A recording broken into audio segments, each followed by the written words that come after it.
The views and opinions expressed on any program are those of the producers and/or the persons appearing on the program and do not necessarily reflect the views and opinions of FRC Media, Bristol Community College, or the City of Fall River.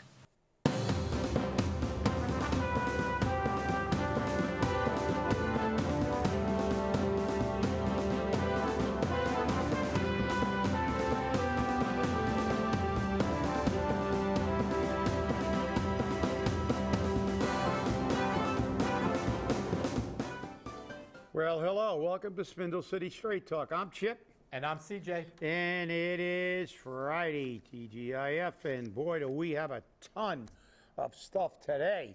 But it's all the same underlying theme. The city, again, decides to figure out how to not maintain things and spend our money, and now we're going to change our form of government. So let's I don't know where we're going to begin, CJ. What are you going to do? You pick the pile. I picked the pile. Why don't we just start with the STAR project over there? Oh, yeah. Well, yeah. Let's start and finish with that one very quickly, because I'm tired of listening to them try to bring more drug addicts into the city and saying they're dying every day. Well, they are, but they're not dying. They're not dying quickly because we're giving them all Narcan at how many hundreds of dollars a dose now. So let's be the dumping ground for everything. It's like the border.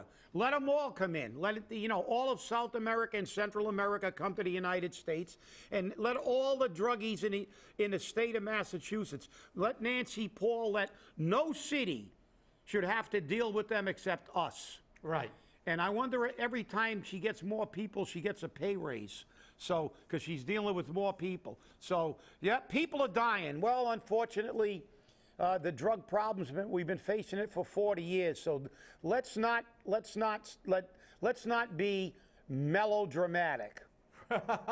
Well, I just find it interesting because the judge heard the arguments from STAR's counsel, Phil Beauregard, and City Corporation counsel Joe Macy in New Bedford on Thursday as part of the lawsuit. The treatment agency filed last month against the Inspectional Services Director, Glenn Hathaway, who denied them a permit, and the Zoning Board of Appeals, which upheld his decision.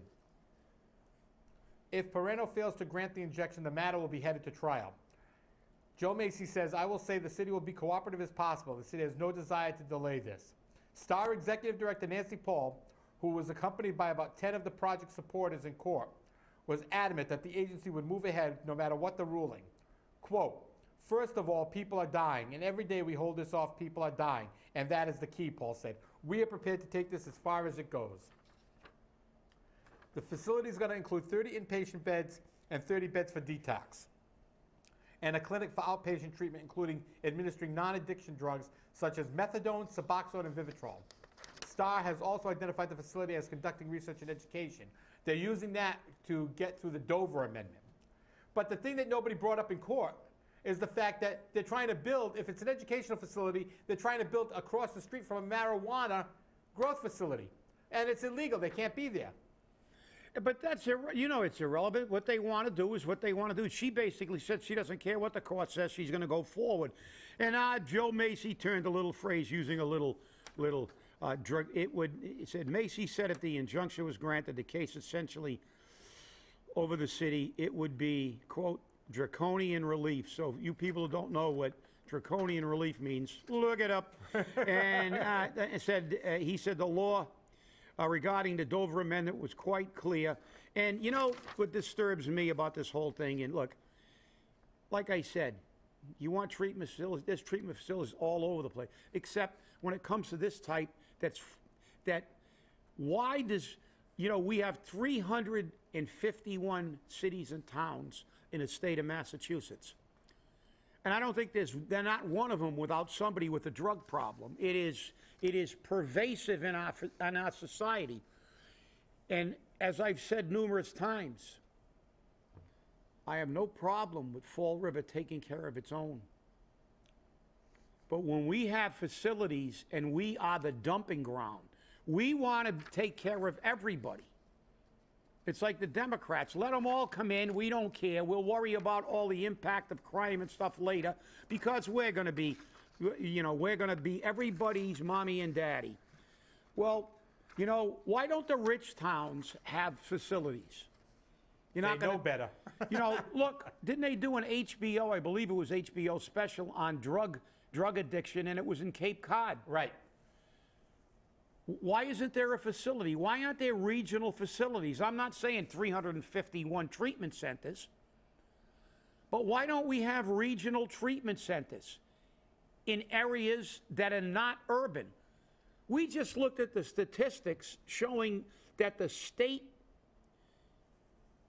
income, household income, was elevated to $77,000. Fall Rivers didn't go up at all, virtually.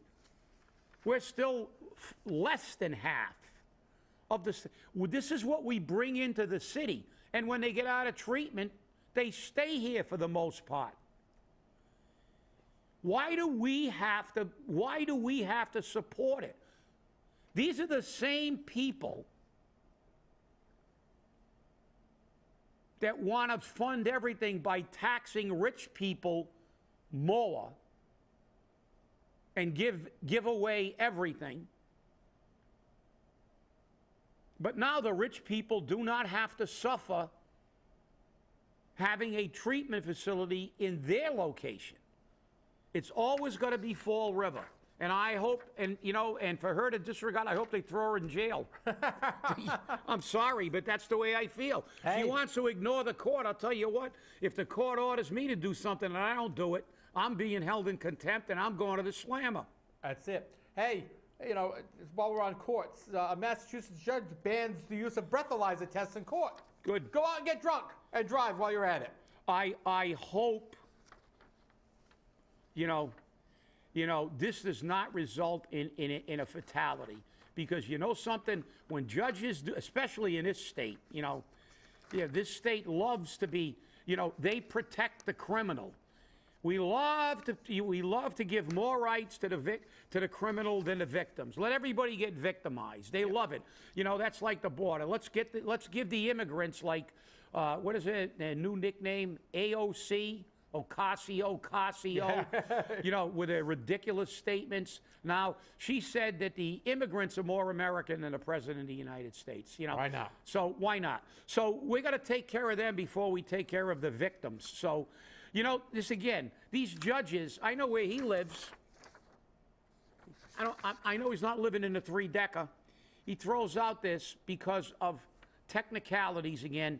So somebody who loses their life, he should be subject to a lawsuit, and he should be subject to being put in jail for being a conspirator in a murder.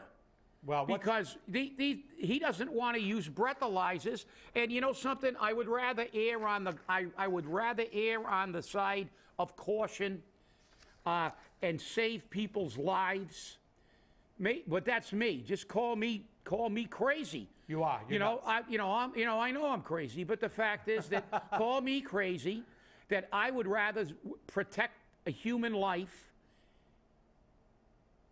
than give these criminals, people who drink and drive, get high and drive. Now they're going to have pot cafes so they can get high on pot and jump in their car and kill you. Yep. I mean, it just never ends in this state. It's unbelievable. This guy is an accessory before the fact, as far as I'm concerned. If somebody gets that he can't give it. Look, if they're not drunk and the breathalyzer is inaccurate, okay.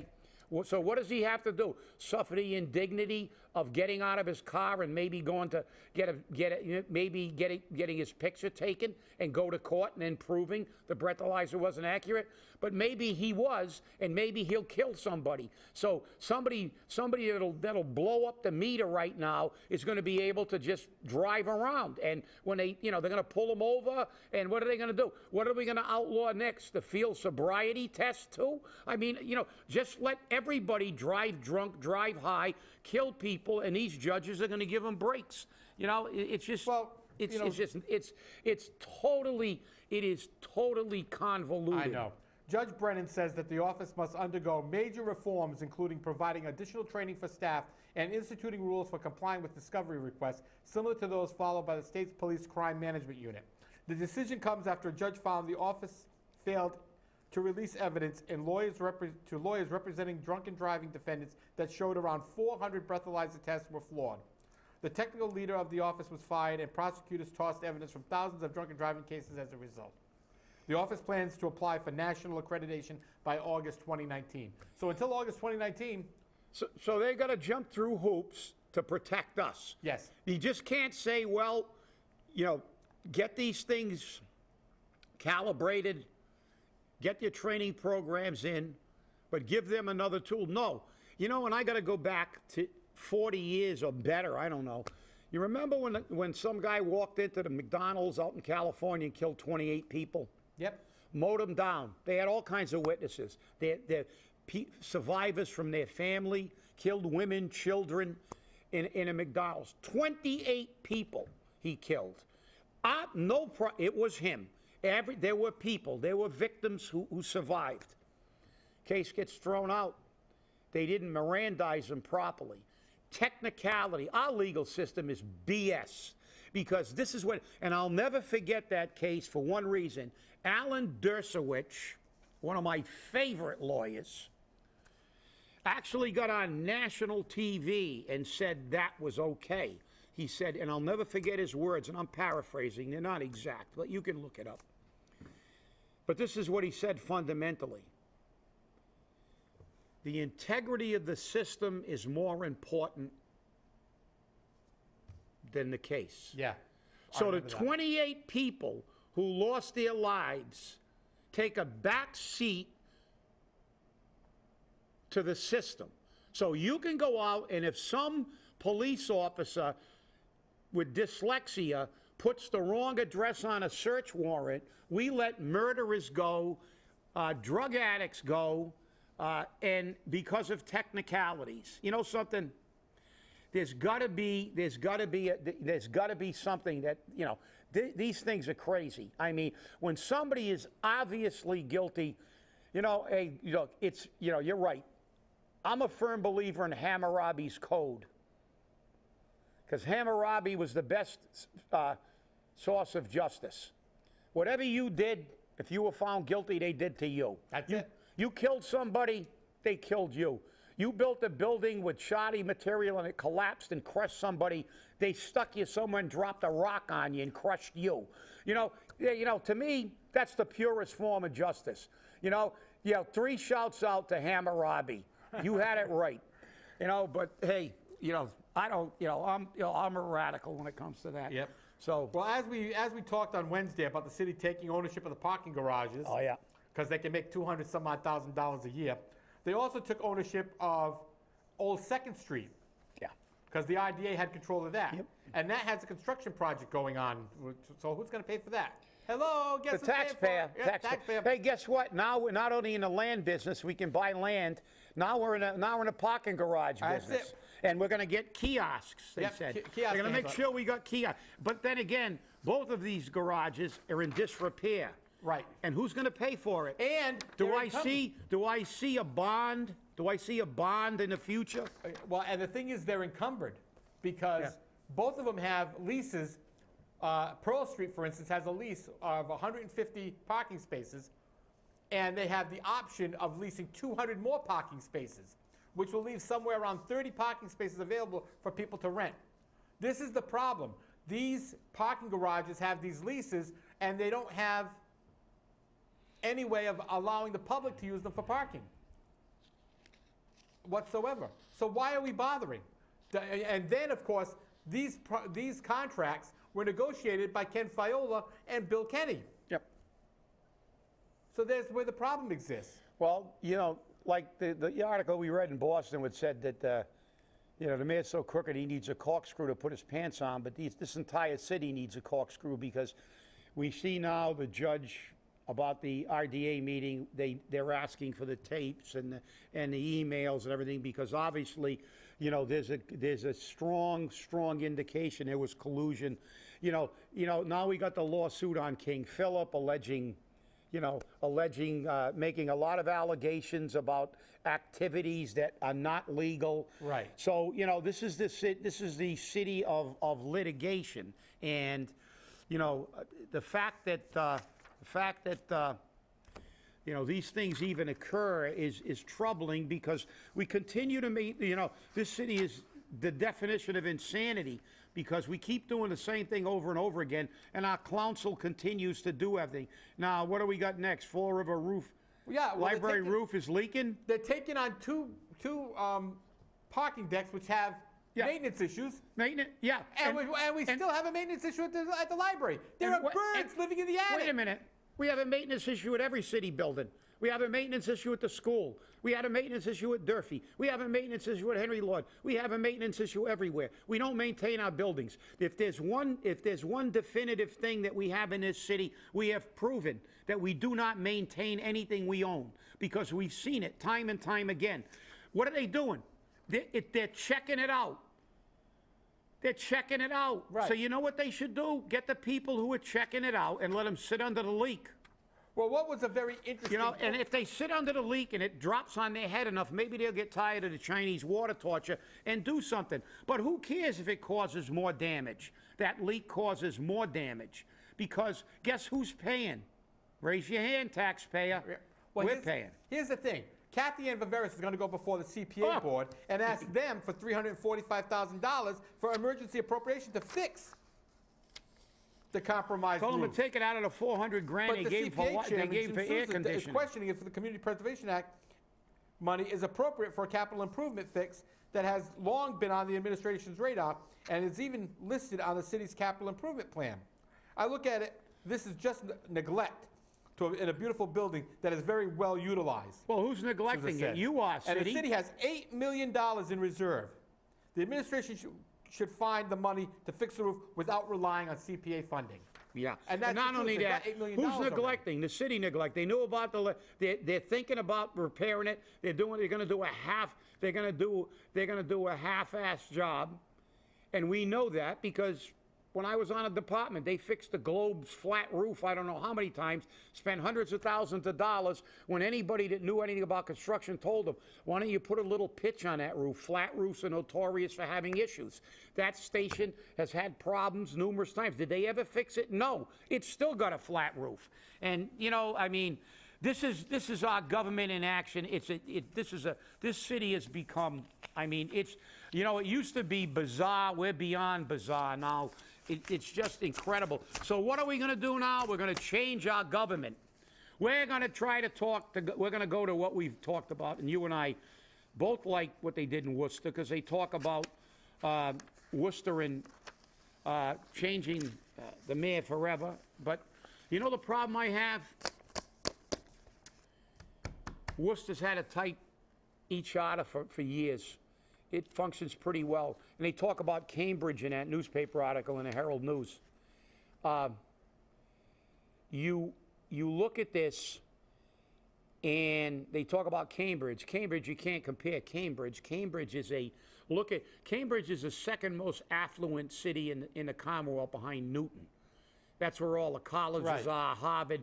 You know, you look at their income, and because of the students, I think income, per capita income, they would actually exceed Newton if it wasn't for their student populations that had factored into the average income. Right. But they were second in the state, and Cambridge is a unique city to begin with. You know, very, very high educational level. Tremendous amount of tax-paying businesses like colleges and businesses. Anything that can't be located in Boston is in Cambridge, because it's fundamentally just an appendage of Boston. You go over the bridge, you're in Cambridge. You go on the other side of the Charles, you're in Cambridge. I mean, apples and oranges. And they don't need a mayor there, because the mayor, they got tons of money in Cambridge. Tons of money. They're like Newton. They got tons of money. So what do they need? A professional city manager. Towns have them because they can't afford to pay some idiot mayor. They get a guy who's in charge of running the city financially, and then they don't have to worry about politics. If the guy doesn't do a good job, it's like a hedge fund manager. If he doesn't manage your hedge fund well, you fire him and get another guy. There's no politics involved. But look, Fall River, we're going to break new ground. We're going to talk about the e-charter, and look at the residents appointed, and look at the chair and the vice chair, and I will guarantee you that if anybody can screw up a type E charter, we can. That's because right. I will guarantee you, what did we always said about a Type E charter?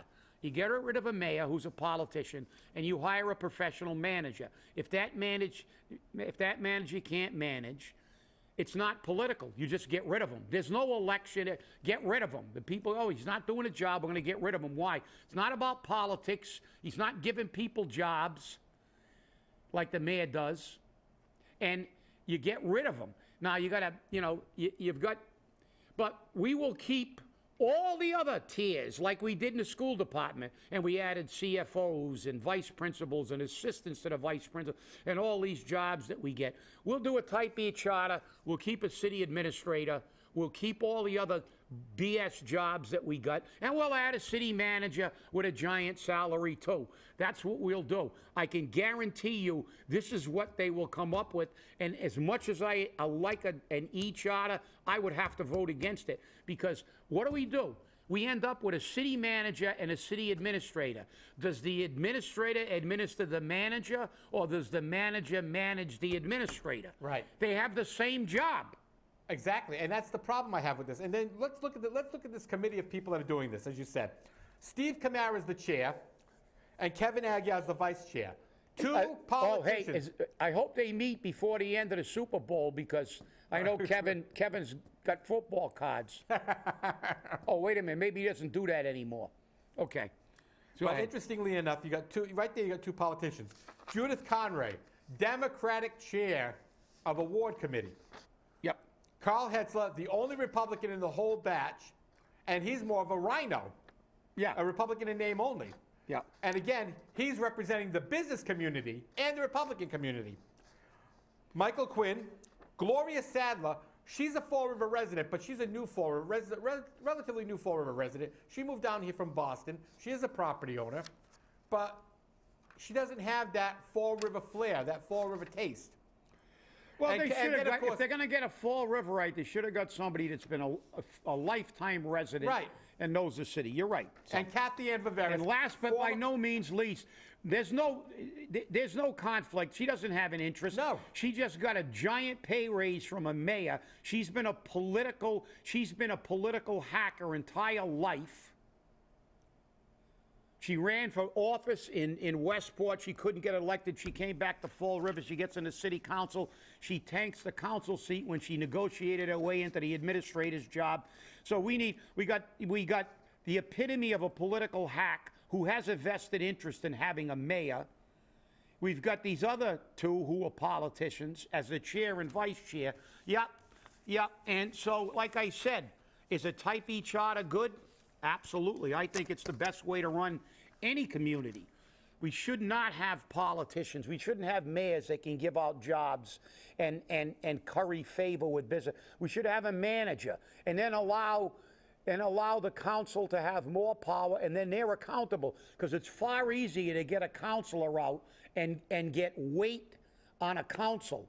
Because when you have a city council and they're not doing the right thing, it's easier to get a few more people to switch the vote over to the people's vote than it is when you have to deal with trying to get rid of a mayor and affect the council enough to affect their vote. I think a Type E charter is great, but only if the Type E charter is there for the right reason. Type E charters are there to allow effective fiscal management of a community. The city manager runs the money, operates the purse strings. We do not need city administrators. But Fall River, like it did in its school department, fewer students, more administrators, CFOs, all these new jobs, Right. deans of students. We will end up with a type A, B, C, D, E, and F mixture, because this will not be a true charter, because they want to keep the city administrator's job too. And then you've got a city administrator on this And you task got the force. city administrator on the committee. Exactly. We got the mall manager, who's a city administrator who was unqualified. And let me segue. At a meeting yesterday, I ran into someone who was not happy. They said that you and I said that he didn't know anything. I guess we were talking about the cemetery. And I didn't have time really to engage. and I really don't want to give it that much engagement anyway. But just for the clarity, and when I see him again, I will tell him, I don't believe we said he didn't know anything, although that may be his opinion of himself. I don't know. But we didn't. I don't believe we said that. I think that most of the time when we discuss these issues, we talk about qualifications for the job. That's right. And I do not believe that he did have qualifications for the job. Right. The individual concerned. Just as I do not believe that Kathy Ann Viveris had the qualifications to be a city administrator, because being a mall manager does not give you the financial background to be a city administrator. Kadeem had better credentials than she did, because he was a financial manager at Raytheon or something. So, but I mean, she didn't have, what was she, a manager? That's like saying, you know, the guy that runs the Midas muffler shop was a manager. So now we can make him a city administrator. Look, that's one of the problems with politics. Virtually anybody that's politically connected that gets a job doesn't have qualifications. So for the record, I don't believe we said he didn't know anything, because everybody knows something. I believe that most of the time we discuss these positions, we talk about the obvious absence of credentials for the job. When you were the dean of nursing at the college you were the dean of nursing at, if you went there and you were an out-of-work auto mechanic, that's my qualifications. I'm all set. we might have had a problem with you becoming the director of nursing.